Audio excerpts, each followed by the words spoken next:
दोस्तों, आज हमने यस बैंक में काफ़ी बड़ी गिरावट देखी। अब इस गिरावट का जिम्मेदार कौन है? क्या यहाँ पे रिटेल इन्वेस्टर की वजह से गिरावट हुई या किसी बड़े फंड हाउस ने बड़ी बिकवाली की है? वैसे अगर आप देखें तो बाजार में बड़ी गिरावट है और इस गिरावट के दौर में कोई भी शेयर के बच के रहना मुश्किल हो जाता है। और यहाँ पे देख सकते हो यस बैंक के साथ तो वैसे भी बहुत सारी बातें जुड़ी हुई है। लगातार बहुत सारे लोग हैं जो यस बैंक को तो लगातार फूटी आँख नहीं सुहाते, वो तो चाहते ही कि यस बैंक का स्टॉक नीचे जाए। लगातार उनकी तरफ से बहुत सारे सेल के टारगेट लगातार आते रहते हैं। जब भी यस बैंक कुछ अच्छा करते हैं उसके बाद में उनका एक सेल का टारगेट आ जाता है और इसी वजह से यहाँ पे पैनिक माहौल बहुत ज़्यादा बनता है। रिटेल इन्वेस्टर लगातार बिकवाली करते हैं। लेकिन अगर आप यहाँ पे देखें तो आज आंकड़े बहुत ज़्यादा चौंकाने वाले हैं। वो क्या है उसको अच्छे से समझेंगे। अब यहाँ पे सबसे बड़ी बात है, क्या इस गिरावट का हमें फ़ायदा उठाना चाहिए? क्या ये डीप में खरीदारी करने का आखिरी मौका है? क्या आने वाले समय में यस बैंक में बड़ी तेजी आ सकती है? तो सवाल बहुत सारे जिनके जवाब जानने की कोशिश करेंगे इस वीडियो के माध्यम से। यहाँ पे बैंकिंग सेक्टर को लेकर बहुत ही बड़ी चौंकाने वाली जानकारी निकल के आ रही है, उसको भी समझेंगे।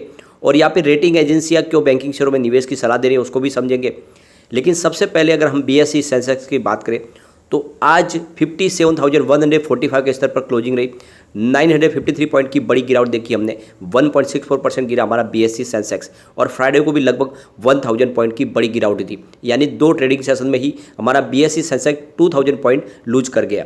लेकिन ये गिरावट लगातार हो रही है। आप देख सकते हो कि इसकी हाई प्राइस थी 13 सितंबर को करीब 60,571 के आसपास हमारा BSE सेंसेक्स था। उस हिसाब से देखें तो करीब 3500 पॉइंट की बड़ी गिरावट हो गई है। अब इतनी बड़ी गिरावट में शेयर तो नीचे आएंगे ही आएंगे।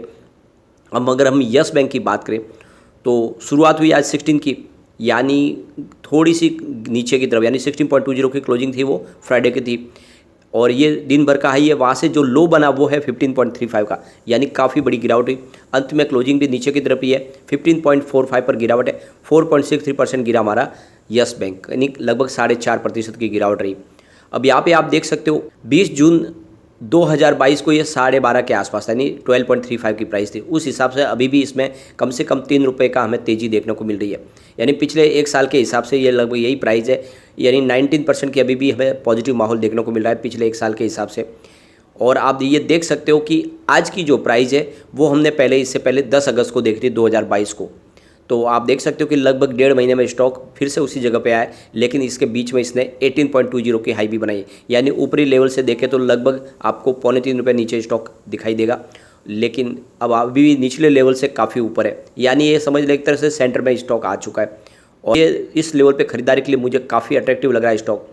अगर हम इसके वॉल्यूम का एनालिस करें तो पिछले एक महीने पहले इसका 14 करोड़ का वॉल्यूम था, 1 वीक पहले 13 करोड़ का वॉल्यूम हुआ था और फ्राइडे को 12 करोड़ का वॉल्यूम था। आज 11 करोड़ का वॉल्यूम हुआ। थोड़ा सा वॉल्यूम आपको कम होता हुआ दिखाई देगा। यहाँ पे पूरे बाजार की बात करें तो निफ्टी 50 17,016 के स्तर पर क्लोजिंग दी है, जहाँ पे हमने 1.80% की बड़ी गिरावट देखी। निफ्टी प्राइवेट बैंक की अगर बात करें तो 38,616 के स्तर पर क्लोजिंग रही, 2.35% की बड़ी गिरावट थी। निफ्टी PSU बैंक में आज ज़बरदस्त गिरावट हुई, 2,941 के स्तर पर 3.69% की बड़ी गिरावट हुई। निफ्टी प्राइवेट बैंक की बात करें तो 19,796 के स्तर पर 2.60% की गिरावट थी। तो आप देख सकते हो कि बैंकिंग शेयरों में आज ज़बरदस्त गिरावट थी और नतीजा ये है कि हमने यस बैंक में भी गिरावट देखी। अब यहाँ पे जो सबसे बड़ी गिरावट की वजह बन रही है, एक तो इंटरनेशनल मार्केट साथ नहीं दे रहे, वहाँ पे हमने फ्राइडे को बड़ी गिरावट देखी। उस नतीजा ये रहा कि हमारे बाजार भी गिरावट के साथ में खुले और दिन भर गिरावट जारी रही। अब यहाँ पे FI की तरफ से लगातार बिकवाली भी हो रही है, वो बाजार से पैसे निकाल रहे और नतीजा ये है कि हमारा इंडियन रुपीज़ लगातार पीट रहा है। फिलहाल इंडियन रुपीज़ 81.48 पर आ चुका है और ये ऑल टाइम लो के ऊपर है और आप देख सकते हो कि लगातार पैसा हमारा टूट रहा है और इस वजह से बाजार पे दबाव भी बन रहा है। लेकिन बाजार के लिए एक अच्छी खबर जो निकल के आ रही है वो है ऑयल सेक्टर से। WTI क्रूड फिलहाल 78 पर आ चुका है। अब 78 की यानी बहुत ही ज़बरदस्त नीचे आ चुका है। ब्रेंट क्रूड की भी बात करें तो 85 की प्राइस है। कुल मिला के क्रूड ऑयल बहुत नीचे आ गया है। अब इससे ये संभावना बनने लगी कि जल्द ही हमारे पेट्रोल और डीजल की प्राइस में बहुत बड़ी एक तरह से गिरावट हो सकती है और अगर ऐसा हो जाता है तो बाज़ार में जो मंदी का जो वातावरण बनने वाला है वो रुकेगा और आने वाले समय में लोगों के लिए जो फेस्टिवल सीजन है वो अच्छे हो सकते हैं। तो ऐसे में सीधा असर होने वाला है बैंकिंग शेयरों पे। लोगों की तरफ से पॉजिटिव रुझान बनेगा तो बैंकिंग शेयरों में भी चमक आएगी। लेकिन इसके बीच में एक जो बड़ी अपडेट निकल के आ रही है, ये बाजार के लिए तो बहुत ज़्यादा बुरी है ही, लेकिन ये बैंकिंग शेयरों के लिए बहुत ज़्यादा बुरी है। यानी जो एजुकेशनल लोन दिया जा रहा है वो ज़्यादा करके NPA बन रहा है, यानी हाई NPA बन रहा है एजुकेशन लोन में।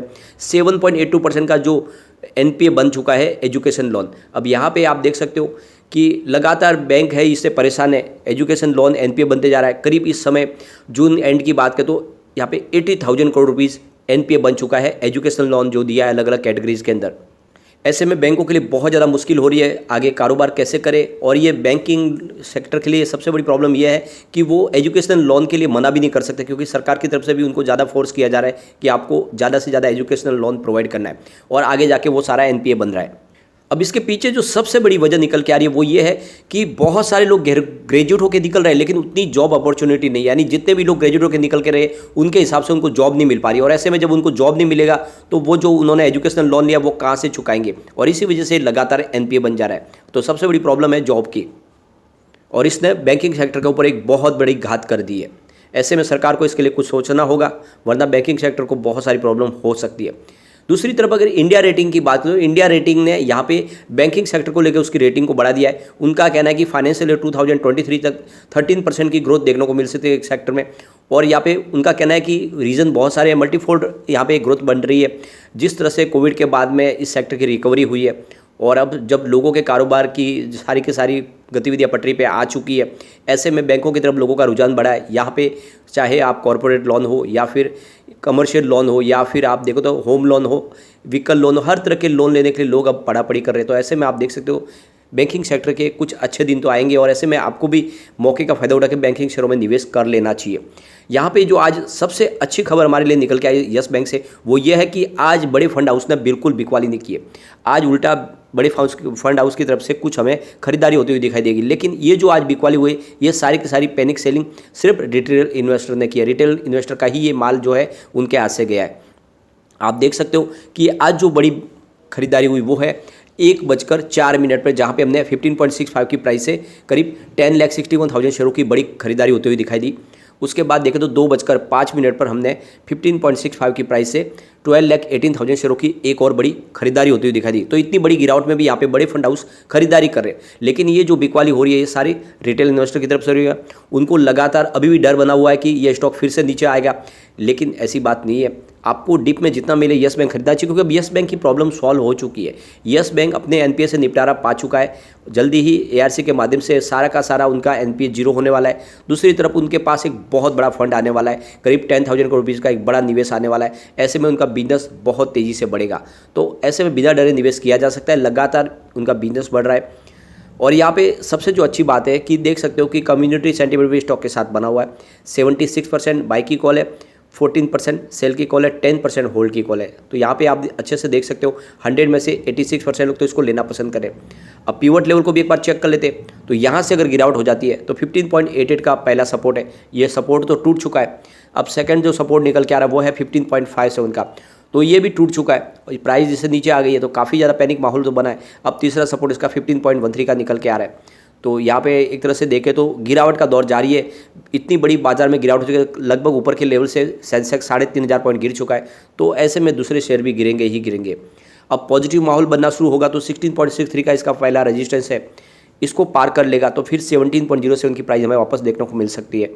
और वहाँ तक पहुँच गया तो फिर 17.38 की प्राइस भी हमें देखने को मिल सकती है। यानी ऐसा हो जाता है तो फिर हो सकता है कि फिर से नई हाई बने, यानी जो 18.20 की पुरानी हाई है उसको तोड़ के नई बनाए। फिलहाल बाजार साथ नहीं दे रहा है, लेकिन जैसे ही पॉजिटिव माहौल बनेगा यस बैंक का स्टॉक फिर से दौड़ेगा और आपकी जो रकम है वो कई गुना बढ़ेगी।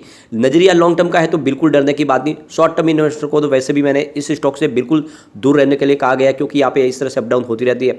नजरिया लॉन्ग टर्म का है तो बिल्कुल आपको इसमें बने रहना चाहिए और इस डिप में और खरीदारी करें।